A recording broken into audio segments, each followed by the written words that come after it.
Hope everyone had a good lunch. I'll do my best to not lull you into the state that is commonly known as lunch coma, and we'll have a great time together. I hope to finish in plenty of time for some more interaction with all of you. So here's where we left off. Is it possible that many Christian colleges are preparing young Gen Zers for a world that no longer exists?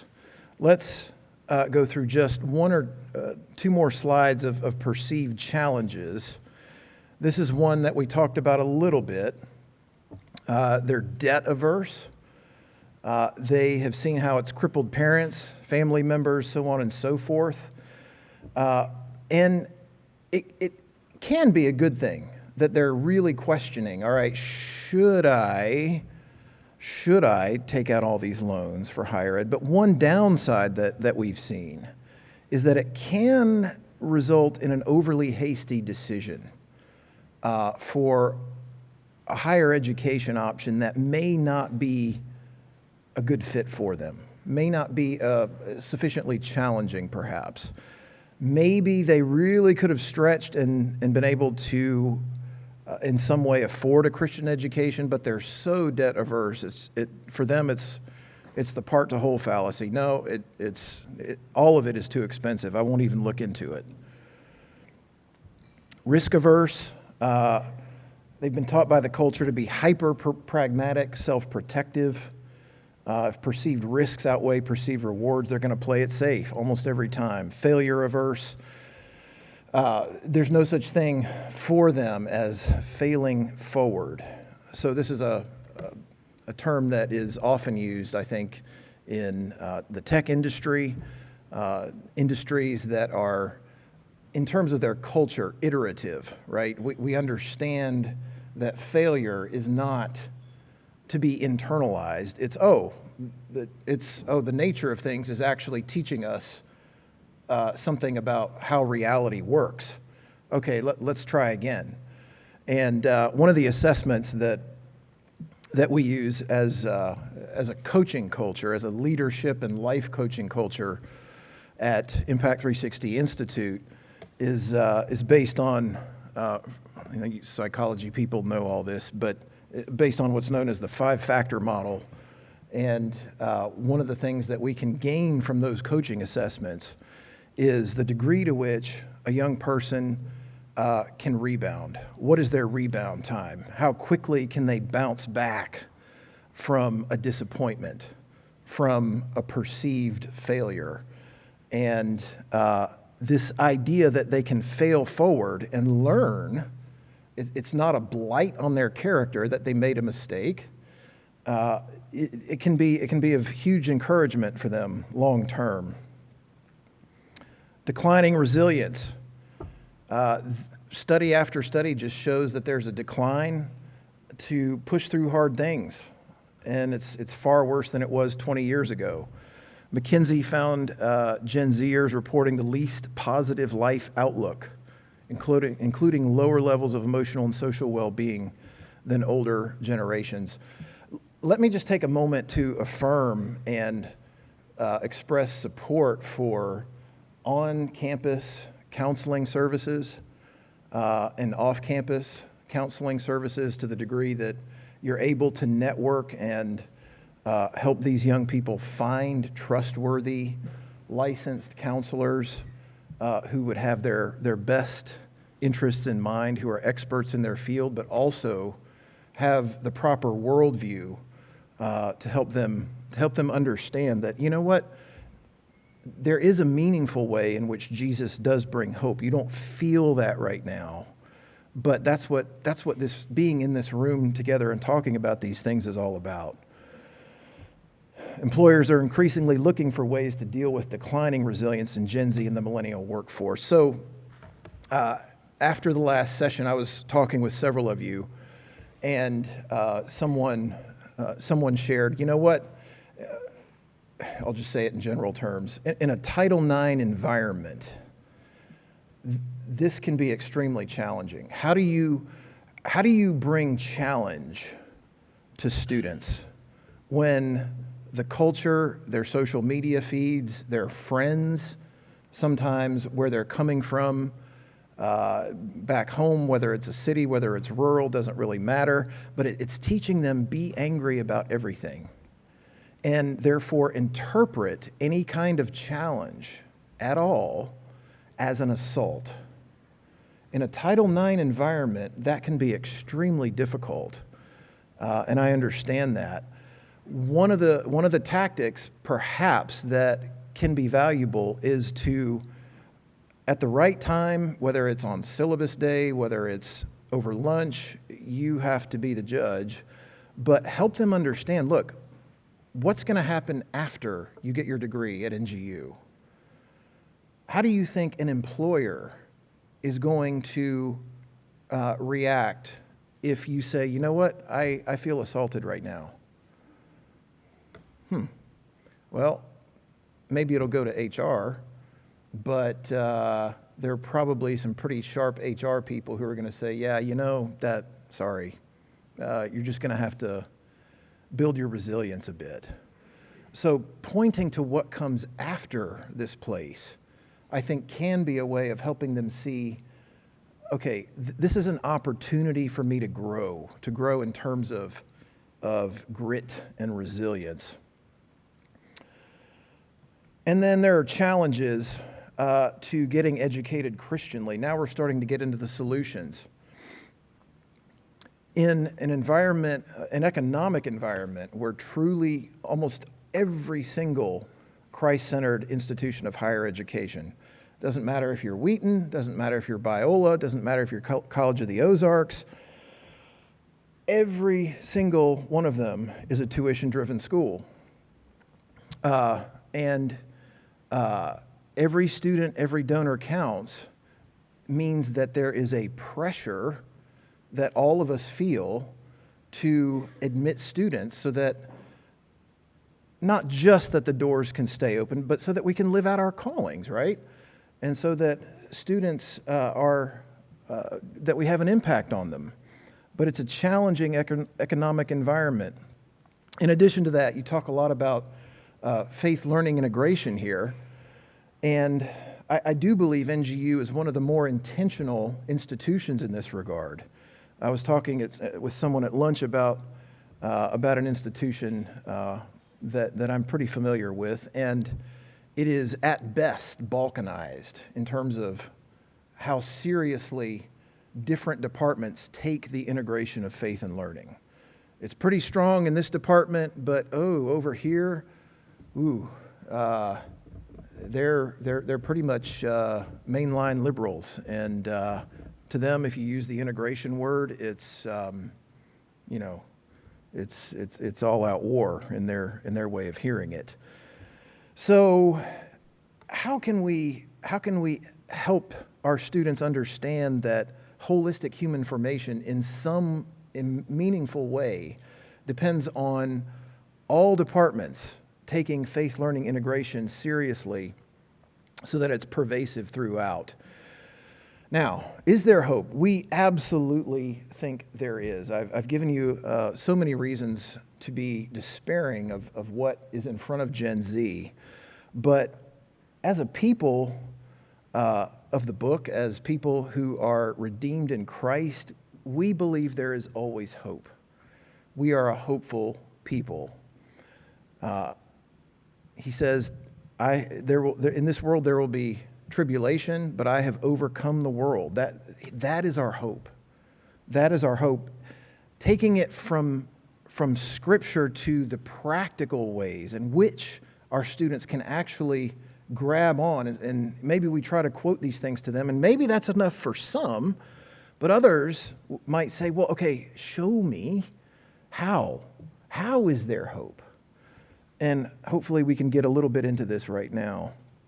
We also believe in the biblical grand meta-narrative: creation, fall, redemption, consummation.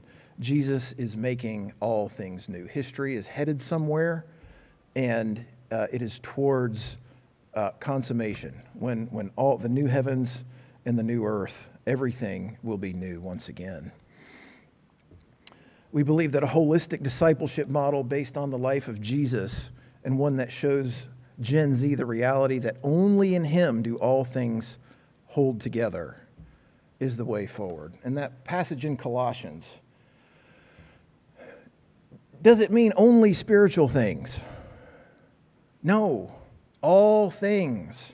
All things. As the second person of the Trinity, did He not have a front row seat to the creation itself? Was He not in the very front row seat? And in Him, all things hold together, including the physical universe.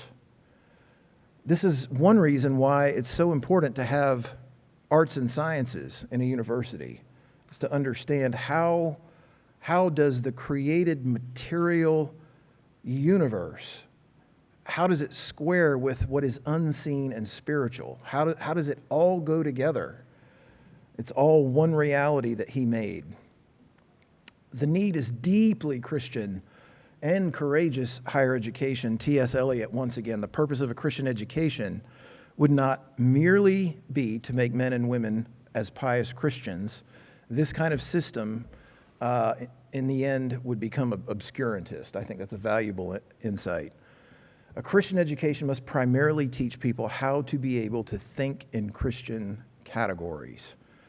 So I had the opportunity to sit with some of the folks in the psychology department at lunch.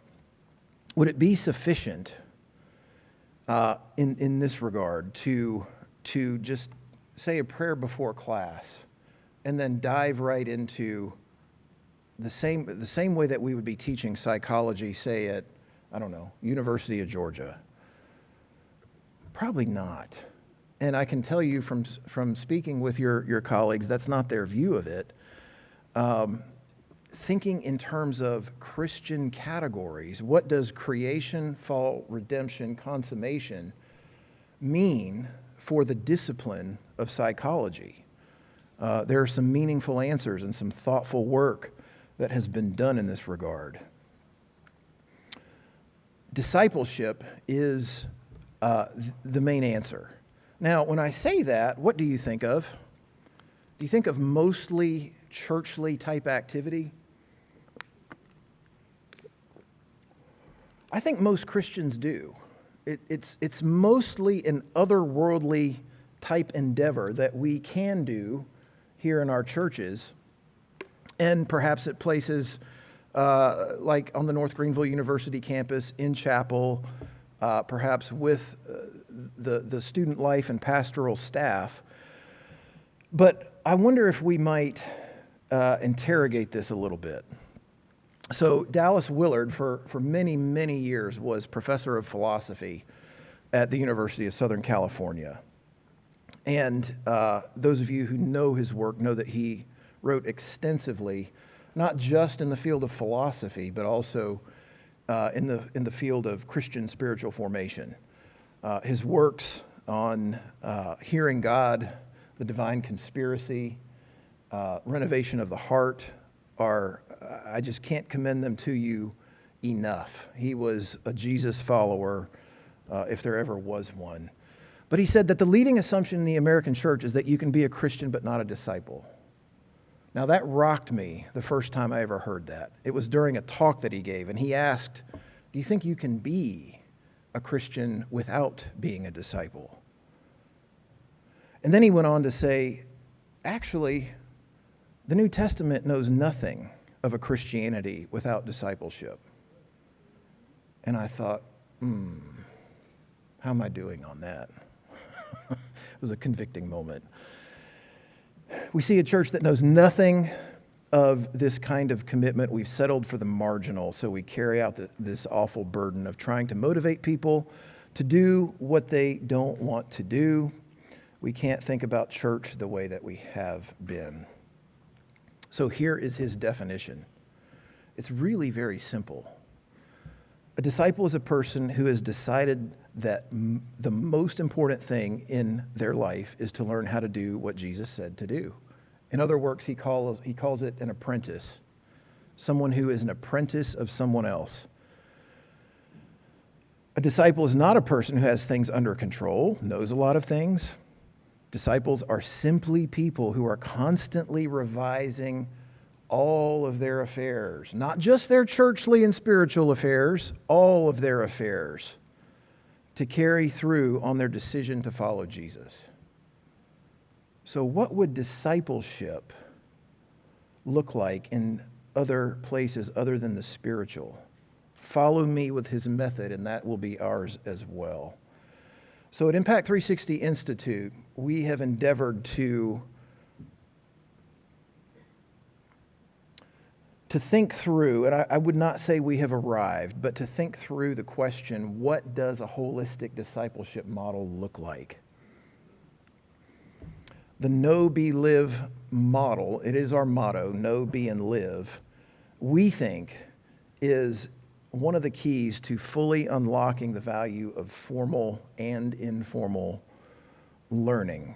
This is how God has designed us. He designed us as image bearers, and we believe it's how we grow and flourish, a holistic understanding of what it means to be an apprentice unto Jesus in all affairs of life. This requires that we hold together the three great cultural mandates. The cultural mandate in Genesis 1, the Great Commission mandate, Matthew 28, and the Great Commandment mandate, love of God, love of neighbor, in Matthew 22. We often in our churches, I've experienced this, I've been in a lot of churches, it seems to me, and I know there are glorious exceptions, but it seems to me that for the most part, our Bible-believing churches tend to emphasize the Great Commission mandate at the expense of the cultural mandate. Now, I don't think they do this on purpose. I think there's largely a blind spot. I think that in many cases, it's just been forgotten that there is such a thing as the cultural mandate. And furthermore, if we take a look at the Great Commission mandate and see what Jesus said in terms of the whole thing, he said, teaching them to observe all that I have commanded you. So it cannot be reduced just to evangelism. But that's often the impression that we get. Now, in no way am I diminishing the importance of evangelism. Evangelism is not optional for the believer. It is not optional for the believer. But we have to ask a follow-up question. Is understanding the cultural mandate optional for the Christian? And what that means for each of our areas of academic endeavor and for our students' future careers and callings. Discipleship basics, all that I have commanded you, multiplication is the key. Disciples who make disciples. Now, disciples who make other disciples, yes, that has to be a part of it. But we also take into account the multiplication of giftings and strengths within each disciple. This is where it is so critical what each of us are called to as teachers. How can we help our students, our Gen Z students, identify and call out in themselves the gifts, the strengths that God has designed them with, so that with His help, those gifts can begin to multiply and they can use those things for His glory.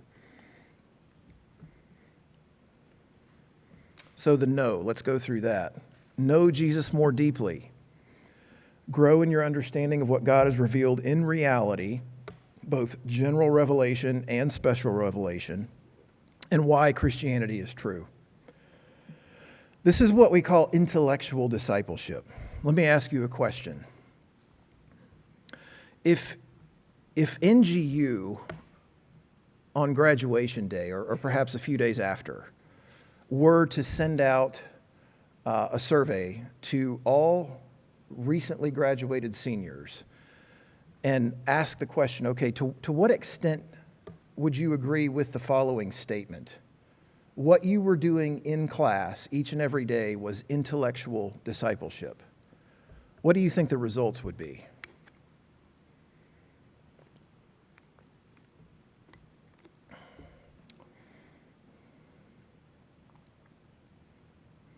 It's something worth pondering. It's something that we are asking ourselves. At Impact 360 Institute, we have formal academic classroom time, just like you do.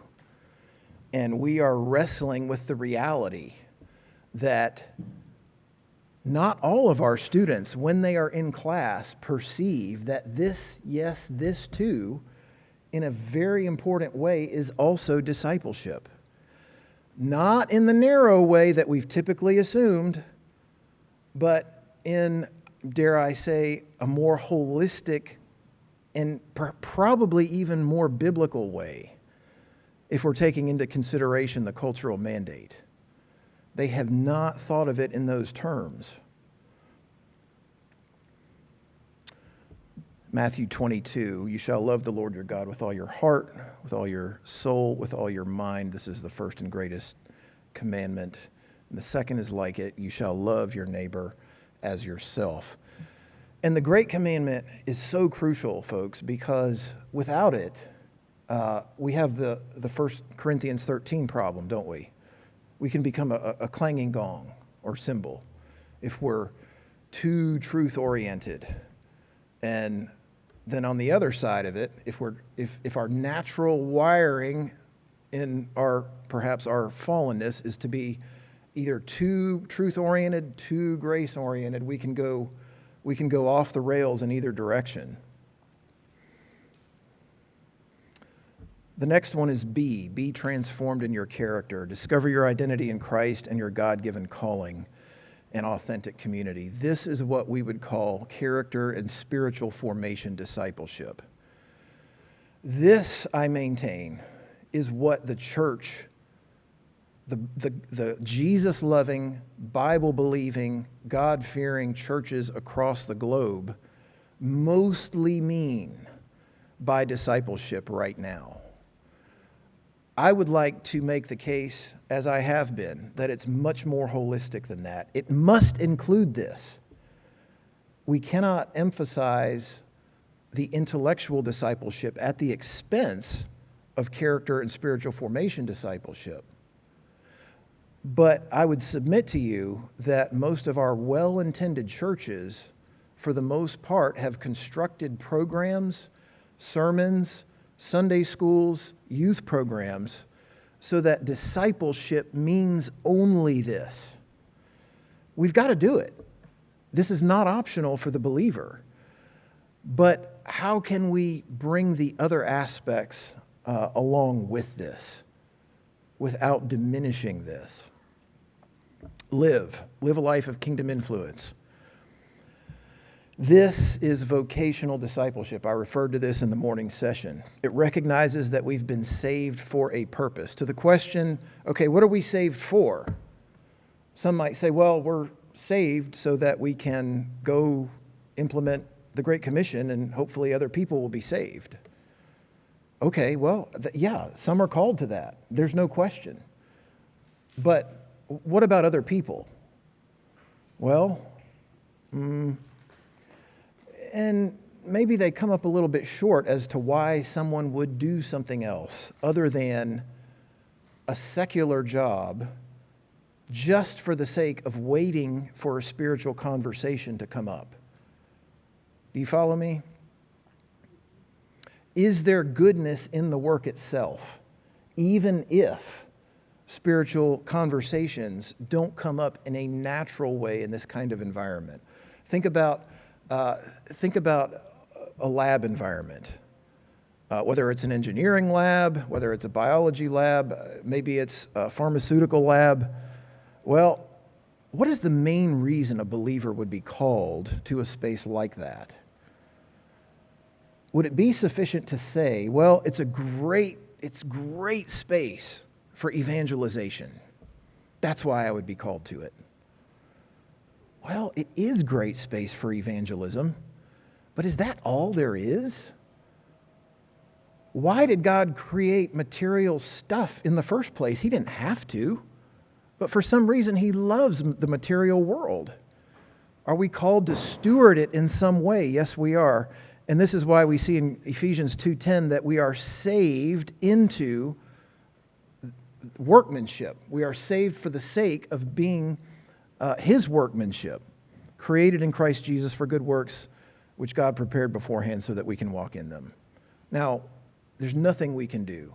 I'm completely saved by grace through faith, no question, 100%. But then what are we to do with that? Hopefully vocational discipleship is part of it. How does it work? Now, for Gen Z, these concepts will remain merely ethereal concepts unless we give them some helpful hooks. Okay, and so I'm going to get to some tips here in just a moment.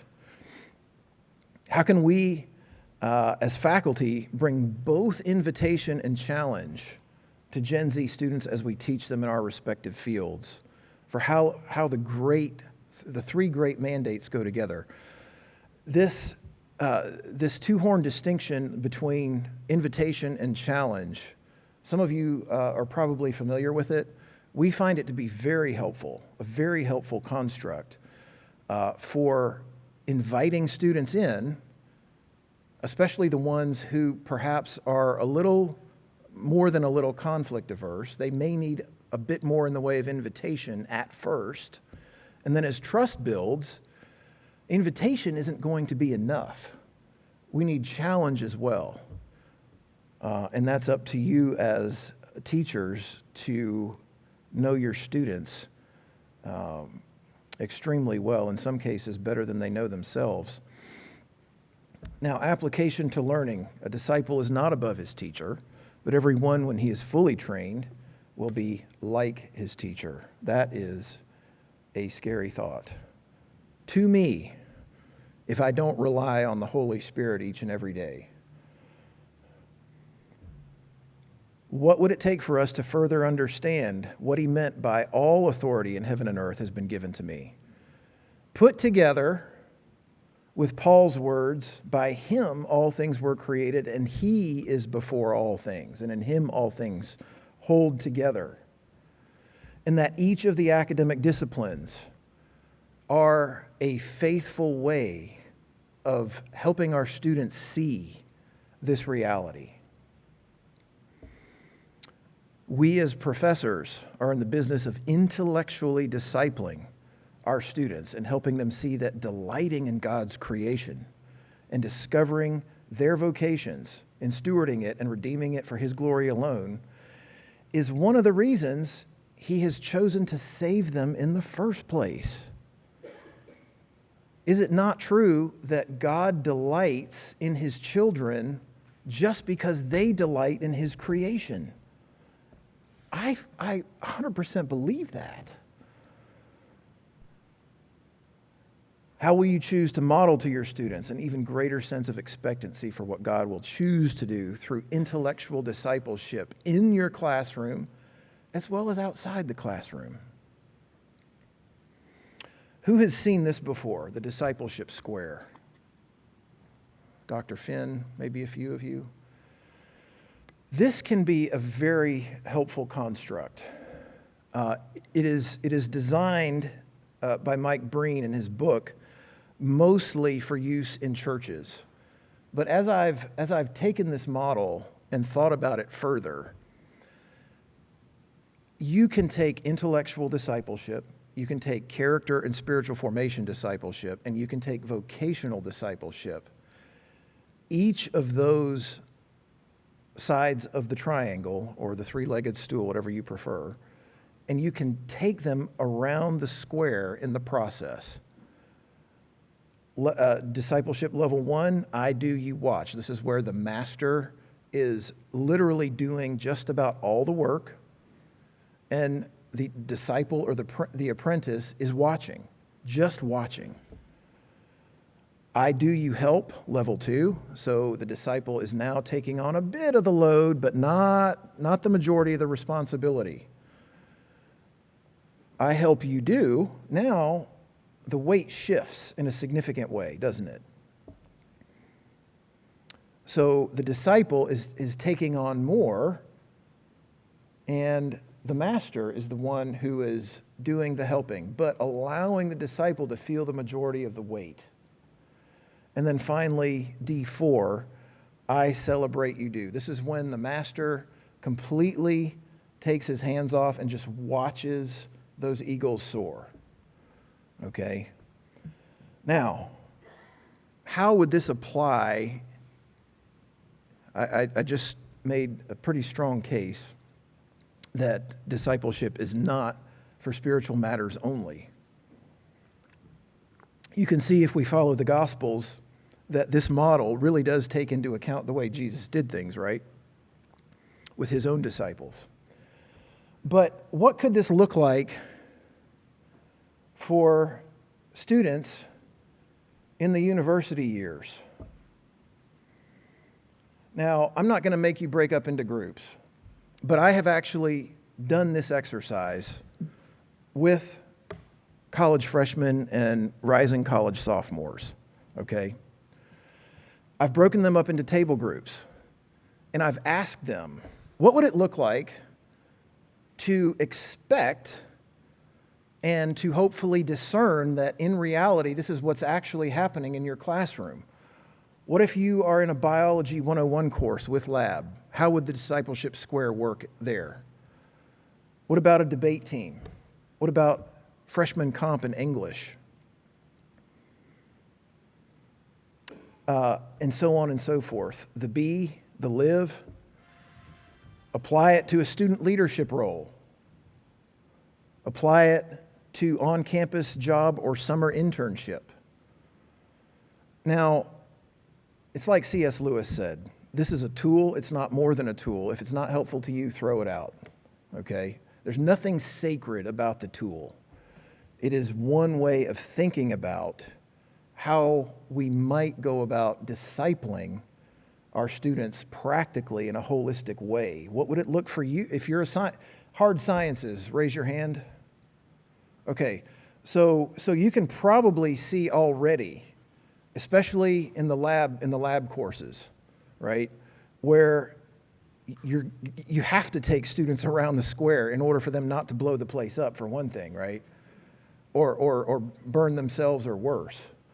But there's a real, I think there's something extremely and deeply biblical about this. And I do believe it goes back to the Genesis 1 cultural mandate, where God himself said to Adam, cultivate and finish this garden. And as we know, the trajectory of Scripture itself, from Genesis to Revelation, is from a garden to a what? To a city, to a city. Not because God snaps his fingers in between Genesis and Revelation and he just makes cities. No, we happen to be the means by which the cities come about through our various callings and through the various academic disciplines. We're going to get into some tips here. Gen Zers want to be both invited and challenged to grow. You may not always sense that they want to be challenged, but a lot of you have been around long enough to know that if they are challenged in a way that they sense you actually care, they are deeply grateful. They are deeply grateful. They may not tell you in the moment, but when they're out in the working world, and you've probably had this happen, they'll come back and say, you know, I'm really glad you just challenged me that way. Thank you for not letting me get away with mediocrity in the classroom. Faculty and key institutional leaders are in a strategic position to help Gen Zers understand their deepest why for their time in college. One of the things that I will do as a matter of routine and as a matter of course at Impact 360 Institute with our students is to ask them, what is your vision for your time here? What is your vision for your time at NGU? Do you have a compelling vision for why you are here? If you do, can you tell me what it is? Can you state it in 12 words or less? How would you know if your time here at NGU, when you're walking across the stage, receive your degree, how would you know if it's a win? And it's not enough to say, well, just that I graduated. Graduate for the sake of what? It goes deeper. Their deepest why for pursuing a college-level Christ-centered education is to grow holistically as image bearers and to do good in the world that God created. So, what does this look like? Vocational discipleship, you might immediately think, well, we've got an office for that. I'm not sure what you call it here. Some places call it the Center for Career and Calling. Some places call it the Vocatio Center. Whatever it is here, it is a good and necessary function of a university. It has to be there. But it's not enough. It's not enough. Those folks need you all, and they need you to work with them on helping students to identify what does it mean to cultivate their gifts, multiply those gifts in themselves, and then use them effectively in the world after they graduate. And even before they graduate, during internships or on-campus work, we can't neglect those. One way that we have found effective in helping our students identify their callings, and by callings, I don't just mean what they're going to be paid to do. We have various vocations, don't we?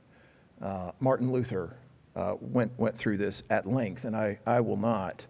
But we have various vocations. We have the vocation of being a worker of some sort. We have the vocation of being a family member, whether it's a son, a daughter, a father, a mother, sometimes multiple family roles at the same time. We have the vocation of being a citizen.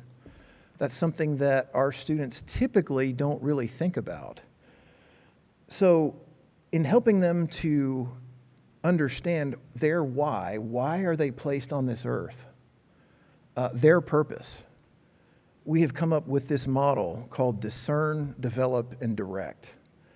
And in the discernment model, in the discernment phase, we're helping them to identify gifts, strengths. We're helping them to increase self-awareness.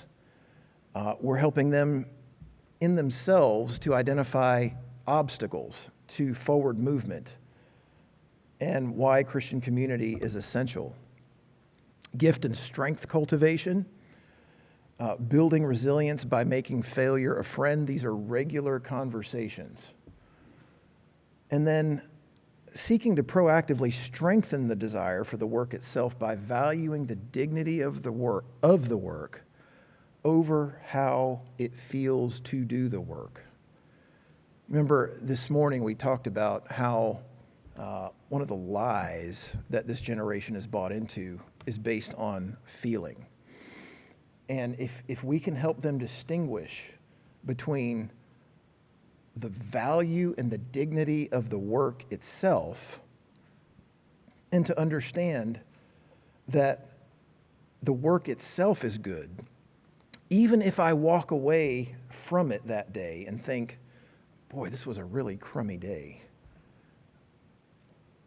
at least they're not making a leap in logic and saying, well, because I continue to have crummy days in this work, the work itself must be crummy, right?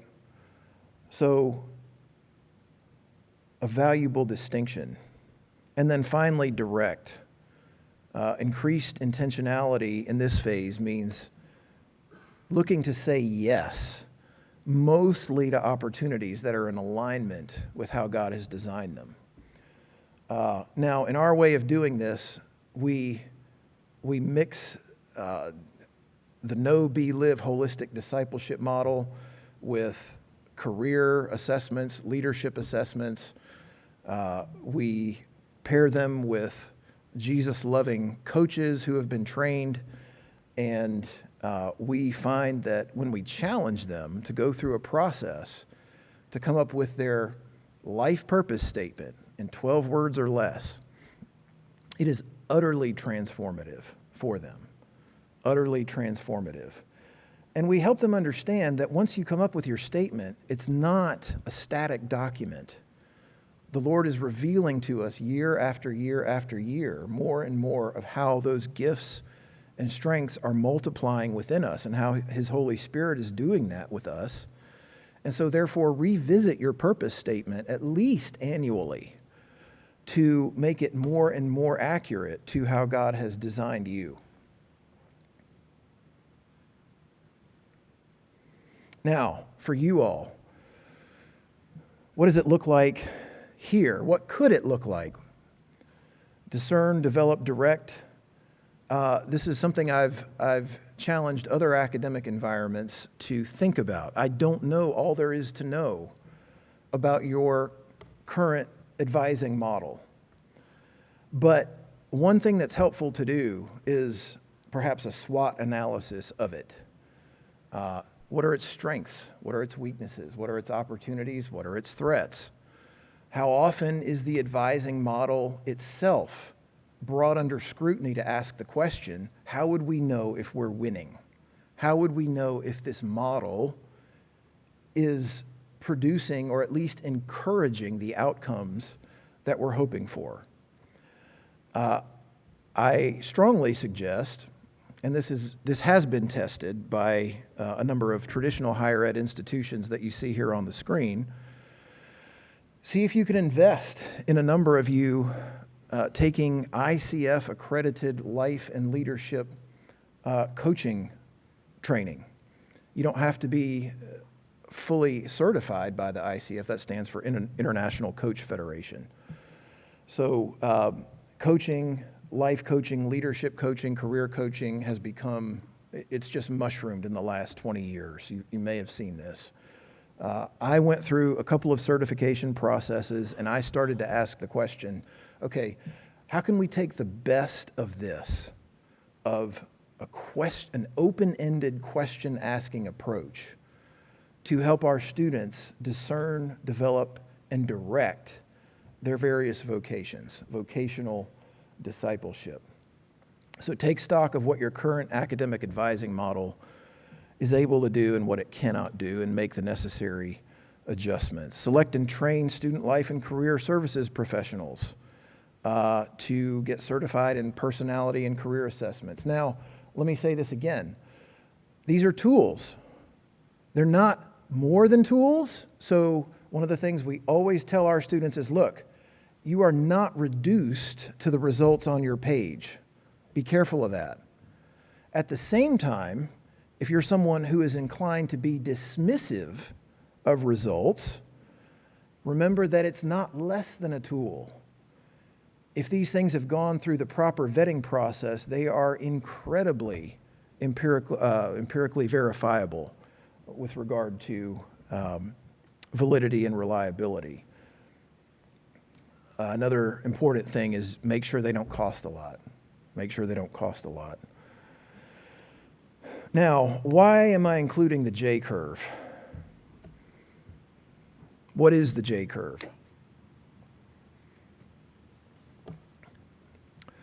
You all are aware of Tiger Woods, golf pro, and I haven't watched golf in a while, but it was amazing when he emerged as such a young champion.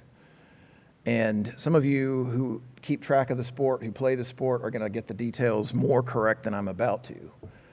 But if I'm not mistaken, it's after he won his first world championship.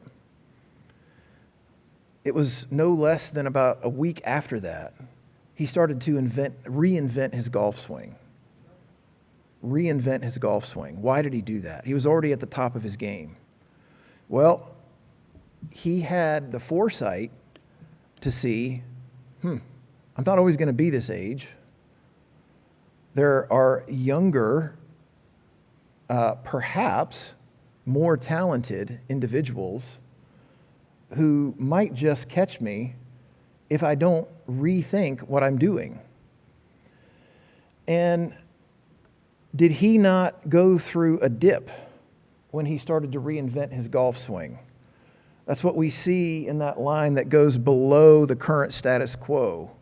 So he was at the top of his game, dip, and then after practice, retraining, now we reach a new height and we reach an altogether new level of what status quo is.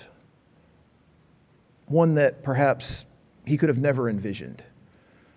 Now, I would submit to you that for many of our students, if they take the academic process seriously, this is what you will see them go through. This is what you see them going through. What does safety and tolerance mean on the downside of that curve? Well, this is where they're going to need additional care and patience. Additional care and patience. Not handling them with kid gloves, that's not what I'm suggesting. But as Gen Z's confidence is already so low, and some of them, let me hasten to add, are truly dealing with mental and emotional health issues that they have just simply not identified as such yet. And it is so important to have eyes out to see, okay, do you need to go see one of our counselors? Why don't you just try that? And let's see what comes out of it. But safety and tolerance in that down phase as they are struggling and wondering, should I even be here? I was getting all A's in high school. And now I'm doing my best to earn a C in English comp. I was one of those. Get A's on the English comp, essays in honors, AP. I wasn't an AP, honors English in high school. And then I did well to get a B- in college. It was an altogether different level. More tips. Self-assessment. What is the extent to which you have sufficient, that you all have, and me too, a robust theological understanding of vocation in our fields? How proactively do we weave this into the fabric of every course, regardless of what it is that we're teaching, what our specialty is? Coaches, key to athletes. We were talking about this some at the lunch table. Athletics are incredibly important for attracting male students. Now, that is not the sake for which, hopefully, we have sports, but it is a dynamic, it is a reality. How can coaches be developed intentionally such that the relationships between them and student athletes translates into a deeper understanding of vocation? What would it take to take the level of relationship between faculty and coaches from where it is now to just a few clicks higher? I don't know where it is now, and so I can't speak to that, but for the sake of Gen Zers, what would it take? More tips. Study this generation. There's so much generational research that can be helpful. Regarding the gender and sexuality challenges, prudence and courage is needed. Title IX environment, I understand that. You've got to be wise. We have to be prudent, but folks, if the godless culture gets its way, we will not be able to utter certain things in this kind of environment. And there are groups out there, legal groups like the Alliance Defending Freedom, who in the last 3 years has won free speech cases at institutions of higher education on just this issue. So there are protections available. I see it as a matter of rulership. There are areas of cultural ground that God has not given us permission to give up. That's something that I don't think Gen Z thinks about for the most part. What does it look like to take back cultural ground for his glory? And I'm not talking about in the culture war type of way. I mean faithful stewardship that is both prudent and courageous. Spend time with them. Our 2020 research shows that 75% of Gen Z believe that authority figures have their best interests in mind. This is a great thing. They want to connect with you. They want to get to know you. And I've not placed my bullets well, but this is the Ephesians 2:10 verse again about workmanship. So let me skip ahead. Here's some questions you can ask Gen Z students. How would you evaluate yourself in terms of teachability? How teachable are you? How willing and engaged are you in following Jesus holistically? How can the discipleship square be of help? Proverbs 29:18, where there is no vision, the people perish. What compelling vision do you have for your college journey? Help them to see that they have ownership in it. This is not something that has been done to them. Even if their parents are forcing them to be here, they can reach a point emotionally, intellectually, spiritually, where they say, I'm going to own this. I may have been forced to be here, but that doesn't have to be my destiny. I actually have a stewardship responsibility. Okay, I've used this before. It can be extremely effective. Teachability self-assessment. Likert scale 1 to 5. You can take a picture of it. You can use it. Sample. During this course, I can be relied upon to be a curious and engaged learner.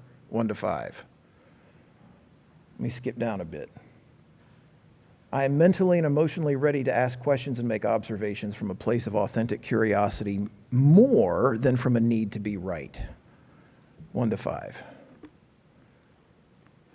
In this course, I'm willing to identify, eliminate, or modify the self-defeating behaviors that could limit my learning.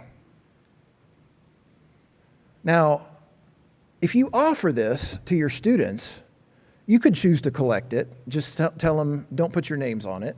They'll be more honest that way. But it could give you a sense of what's the overall, what am I starting with? What's the opportunity and what's the challenge? To what extent, biblically speaking, to what extent do they have ears to hear in this course? In this course.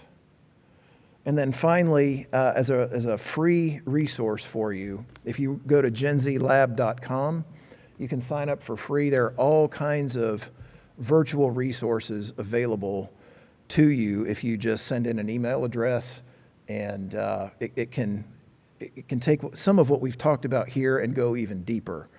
I'd also like to recommend a couple of resources that are helpful. One book that I just started because it only came out a week ago yesterday is Dr. Tony Evans's book, Kingdom Purpose. Kingdom Purpose. It's all about life purpose and God's grand design for his people. It is being a third into it, I can heartily recommend it. Another book, if you haven't read it, on vocation and vocational discipleship is the late Tim Keller's book, Every Good Endeavor. Extremely, extremely valuable. And then for generational research, I heartily recommend, there are so many out there. Someone approached me before this talk and asked about Gene Twinge's books, and we pore over those. Those are well worth it. Not written from a biblical worldview perspective, but valuable nonetheless. Tim Elmore's stuff is highly valuable as well. I think we have just a few minutes, and I would love to take your questions, and then I will let you get on with your day. Hi, John. I'm hearing in all this this and the visits we're getting on campus that I've observed anecdotally, almost a positive in a lot of negativity, and that is there a cohort of Gen Z students that are more serious about this kind of discipleship model and this type of Christian education, maybe than we've seen in years past?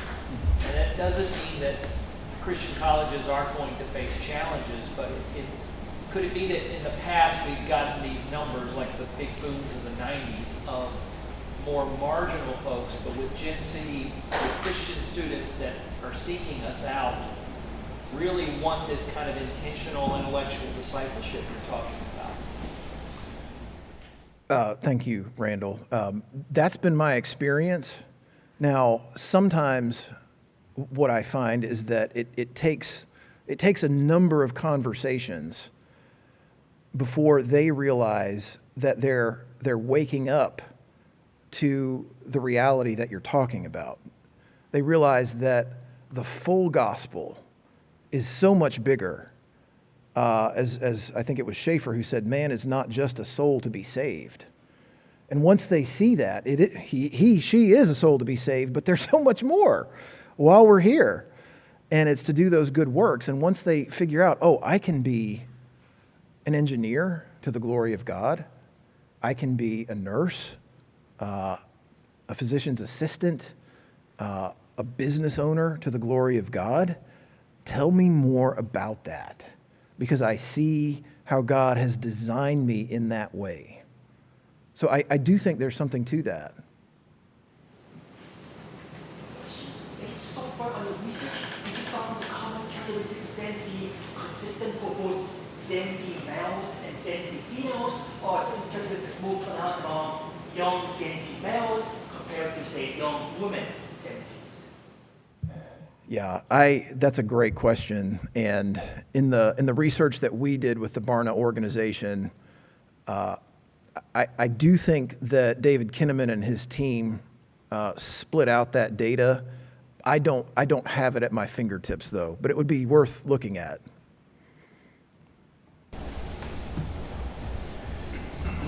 Any others?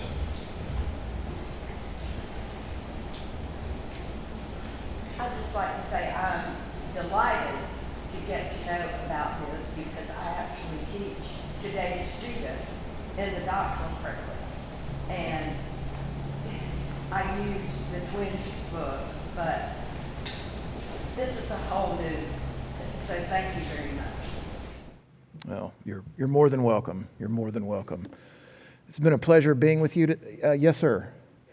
I'm just curious, your reference to Gen Z's aversion to debt, and I don't know about your experience with other universities. I'm just wondering if you know of examples where institutions, right? So all debt is not the same in general, but even in terms of earning a degree and then your earning power after, and then how you pick the university accordingly, right? So in my college, I have first year graduates earning $95,000, and I have first year graduates earning closer to half of that.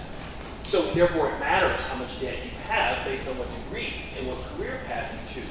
So are there institutions that are like proactively trying to work with potential students or current students to understand, to think about debt not in a zero-sum game, but in a more relative, nuanced way? Are there models to counsel students that way? Yes. Now I don't want to hold myself up as the only expert in this area. I'm very much a generalist, and I'm very interested in all things higher ed. What I can say, I know for sure, is that of the institutions that have experimented with their academic advising model, the ones that have adopted this ICF coach approach, there is more intentionality in those kinds of conversations than if that kind of approach has not been adopted. So that it's not just what does it take to finish on time, or what does it take to what are you interested in? What are the electives? Okay, you've burned all those, so now you can't do it. And so they're putting all those things together, and they're getting to know the design of the student, and they're helping them see, now look, you're taking out these loans for pre-med, and that will pay off for you if you stick with it and go to med school, assuming you have good financial practices after, right? All of those givens. But what we're seeing in the coaching process right now, Katie or whoever, is you don't seem to manifest much of a passion nor ability for pre-med. Let's talk about that. And let's talk about what the financial implications might be if you continue on this path. Now, and I appreciate the question because one of the things that I know researchers are trying to get at is, okay, for students that are so averse to higher education debt that they choose not to come, how do we find them? They didn't matriculate, and we know that there's a large number of them that choose not to matriculate because the only way they could pay for it were loans. Well, we've got to find out, okay, what would it have taken? And one of the recent studies I took a look at had to do with this issue, and it turns out that most of them, many of them, are male who have found that the trades pay really well out of high school. They really do. Now, I happen to think that the trades are just as dignified in God's eyes as any other profession. Okay? I really do. I also think there is tremendous value to being formed, know, be, live, intellectual discipleship, character discipleship, vocational discipleship in a place like this for 4 years, even if afterwards I go into the trades. I think those things don't have to be split apart. But it's a great question, and it's one for further. I think we serve our students best by looking into it further and seeing how can we help. Well, I know our time is up. It's been a real delight being with you. Thank you for all you do, and God bless you.